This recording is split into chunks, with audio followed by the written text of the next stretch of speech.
College से छुट्टी मिलते ही मैं बाहर आ गया। मैं स्नातक का छात्र हूँ। कॉलेज की गेट के बाहर हर रोज घर ले जाने के लिए एक ऑटो मेरा इंतजार कर रहा था। मेरे बैठते ही ऑटो वाला तेजी के साथ स्मृति के स्कूल की तरफ रवाना हो गया। ये मेरा हर रोज का रूटीन था। पहले ऑटो वाला मुझे लेता था क्योंकि मेरे कॉलेज की छुट्टी 12 बजे होती थी। फिर स्मृति को, जो 12वीं क्लास में पढ़ती थी, और उसके स्कूल की छुट्टी 1 बजे होती थी। कुछ ही देर में मैं स्मृति के कॉन्वेंट स्कूल के सामने पहुंच गया। अभी 12:05 हुए थे। ऑटो वाला बगल की दुकान पर चाय पीने चला गया।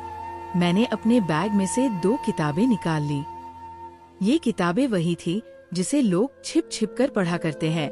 कहानियों की किताब को मैंने बाद में पढ़ने का निश्चय किया और पिक्चर वाली किताब को अपनी इकोनॉमिक्स की पुस्तक के बीच में रखकर वही ऑटो में देखने लगा, जिसे देखने के बाद आग मेरे पूरे शरीर के रोम रोम खड़े हो चुके थे। मुझे बहुत ज्यादा गर्मी लगने लगी थी। मेरा मन कर रहा था कि मैं अभी वो सब करूं जो मैं अकेले रूम में करता हूं। मेरा चेहरा पूरा लाल हो चुका था। मैं चीजों को छुपाने के लिए अपना बैग अपनी गोद में रख लिया और अपनी किताब में रखी तस्वीरों को देखने लगा। तभी स्कूल की घंटी बज उठी। मैंने जल्दी से किताबों को मोड़कर अपने बैग में घुसाया और ऑटो से उतरकर अपनी बहन का इंतजार करने लगा। हमारे परिवार की एक छोटी सी कहानी है जिसे बताना मैं आवश्यक समझता हूँ।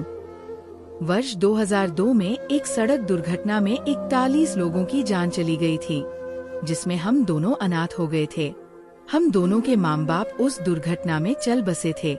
उसी दुर्घटना में हमारे साथ यात्रा कर रहे सिर्फ श्रीवास्तव जी के परिवार में उनको छोड़कर कोई भी जीवित नहीं बचा था। उसके बाद से ही उन्होंने हमें अपनी संतान के रूप में पाला है। मेरे और स्मृति के माता पिता अलग अलग थे। उस समय हम अबोध बालक थे। सो उस समय से ही हम दोनों को श्रीवास्तव जी ने ही पाला है और उनको हम अपना पिता मानते हैं।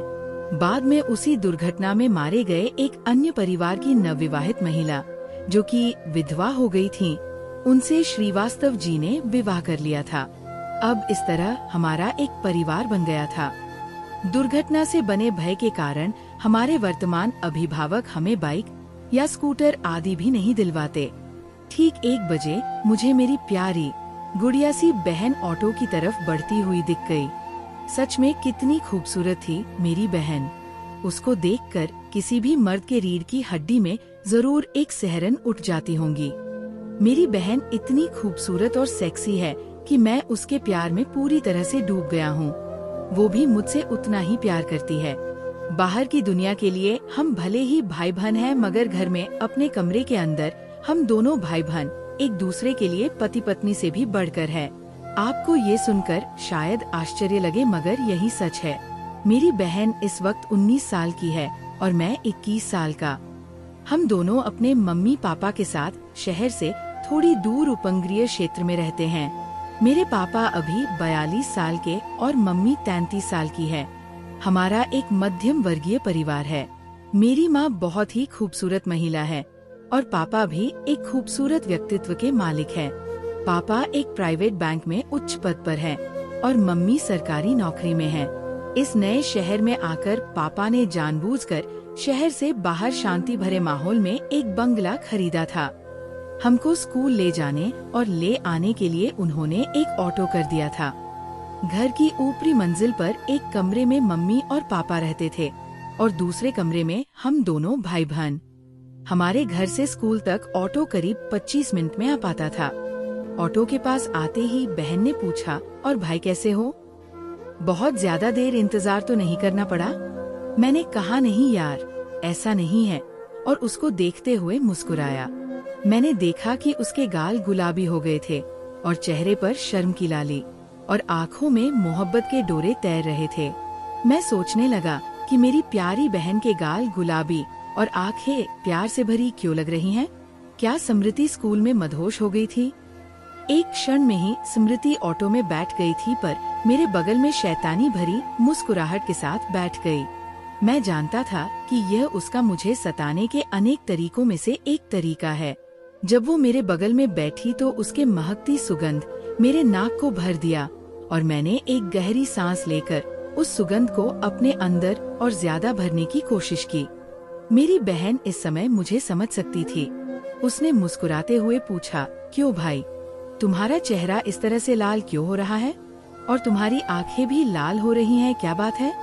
मैंने मुस्कुराते हुए उसकी ओर देखा और कहा, देखो स्मृति, तुम तो मेरे दोस्त मनीष को जानती हो।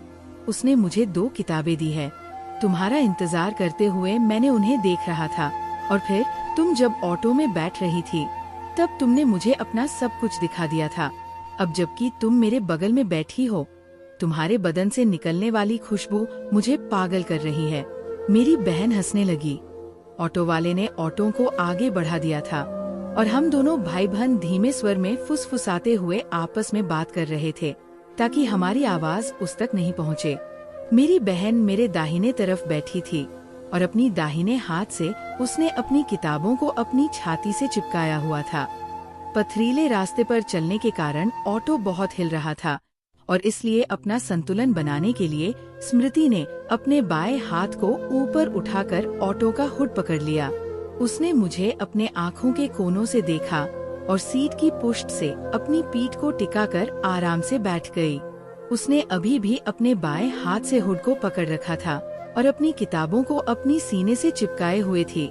सड़क पर गड्ढे होने के कारण ऑटो हिल रहा था, जिसे स्मृति की वजह से बहुत अच्छे से महसूस कर रहा था। वो मुझे सताने का कोई भी मौका नहीं छोड़ती थी, इसलिए वो कुछ ज्यादा ही हिल रही थी ताकि मैं उसे देखकर पागल हो जाऊं।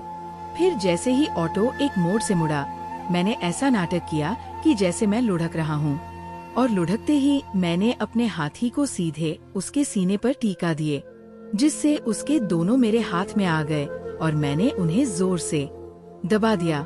इससे मेरी बहन की थोड़ी सिसकियां निकल गई, लेकिन उससे मुझे की है नहीं कहा तो मेरी और हिम्मत बढ़ गई। अब तो उसे भी बहुत अच्छा लग रहा था, इसलिए मैंने कई बार दबाया। मेरी बहन के मुंह से एक आनंद की चीख निकल गई और उसने मुझे जानवर कहा और बोली, देखो भाई, तुम एक जानवर की तरह से हरकत कर रहे हो। देखो तुमने कैसे अपने हाथों से दबा रहे हो, और मुझे गुदगुदा दिया और काट लिया। मुझे दर्द हो रहा है। मुझे लगता है तुम्हारे दोस्त की दी हुई किताबों ने तुमको कुछ ज्यादा ही कर दिया है। अगर तुम मुझे इस तरह से सताओगी तो तुम्हें यही फल मिलेगा, समझी मेरी प्यारी बहना। वैसे मुझे एक बात बताओ कि तुम आज कुछ ज्यादा ही चुलबुली और शैतान लग रही हो। ऐसा क्या हुआ है? आज क्या तुम भी मेरी तरह हो रही हो? बताओ ना। स्मृति बोली, तुम तो मेरी सहेली शिवाली को जानते ही हो। उसने अपने घर पर कल रात हुए एक ऐसी घटना के बारे में मुझे बताया जिससे मैं पानी पानी हो गई। स्मृति बोली, कल रात उसके घर पर उसके मामू यानी कि उसकी मम्मी के भाई आए थे। उसे और उसकी मम्मी दोनों को सिनेमा दिखाने ले गए थे। सिनेमा हॉल में उसके मामा और मम्मी एक दूसरे से लिपटने चिपटने लगे थे। बाद में घर वापस लौटने पर उसके मामू ने रात में उसकी मम्मी से खूब मजे किए। ओह, शिवाली सचमुच में बहुत ही भाग्यशाली है। शिवाली की उसके मामू और मम्मी के साथ किए गए मजे का अनुभव सच में बहुत अच्छा है।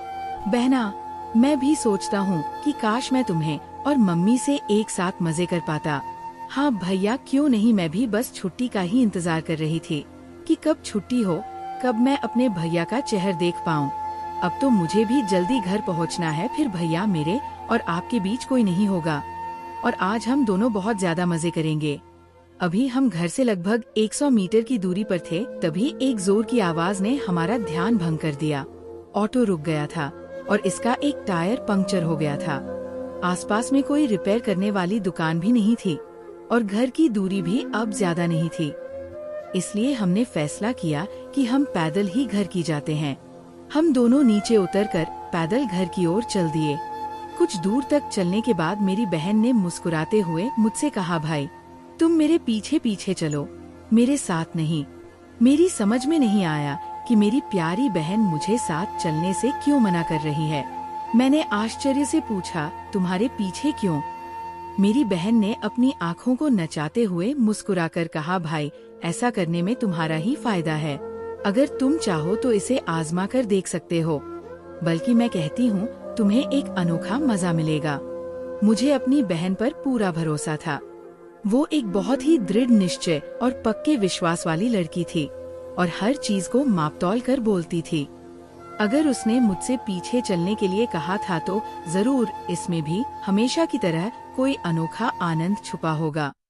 ऐसा सोचकर मैंने अपने प्यारी सिस्टर को आगे जाने दिया और खुद उसके पीछे उससे कुछ फासले पर चलने लगा।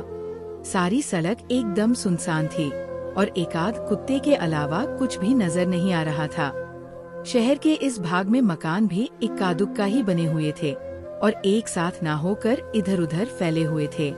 मैं अपनी बहन के पीछे धीरे धीरे चल रहा था और मेरी बहन भी धीरे धीरे चल रही थी। जब मैंने उसे पूछे से देखा तो समझ आ गया कि वो क्यों मुझे अपने पीछे चलने को कह रही थी। वो बहुत ही मस्त चाल चल रही थी जिसे देख मैं मदहोश हो रहा था। स्मृति को अच्छा लगता था जब मैं उसकी तारीफ करता और उनसे प्यार करता था। घर तक पहुँचते पहुँचते उसके के इस मस्ताने खेल को देखकर मेरे सब्र का बांध टूट गया। सिस्टर, तुम मुझे मार दोगी, मुझसे अब बर्दाश्त नहीं होता है, चलो जल्दी से घर के अंदर। भाई, क्या ये देखना इतना बुरा है जो तुम जल्दी से घर के अंदर जाना चाहते हो? जब हम घर पहुँचे तो मम्मी घर पर नहीं थी। जैसा कि आमतौर पर होता था, वो इस वक्त अपने ऑफिस में होती थी। घर पर केवल खाना बनाने वाली आया थी। उसने हमें बताया कि खाना तैयार होने में कुछ समय लगेगा और हमें इससे कोई ऐतराज नहीं था, बल्कि हम दोनों भाई बहन तो ऐसा ही चाहते थे। हमने उससे कह दिया कि हम ऊपर अपने कमरे होमवर्क कर रहे हैं और वो हमको डिस्टर्ब नहीं करे और खाना बनाने के बाद घर चली जाए। हम जल्दी से सीढ़ियों से चढ़कर ऊपर जाने लगे। जब हम ऊपर पहुँचे तो हमने सीधे अपने कपड़े निकालकर बिस्तर पर फेंक दिए और कब एक दूसरे में खो गए पता ही नहीं चला। ये खेल लगभग 1.5 घंटे तक चला। उसके बाद हम दोनों निढाल होकर सो गए। तो दोस्तों, ये कहानी आपने कैसी लगी कमेंट में जरूर बताना और वीडियो को एक लाइक करके चैनल को सब्सक्राइब कर लीजिए। मिलते हैं अगली वीडियो में, तब तक के लिए धन्यवाद।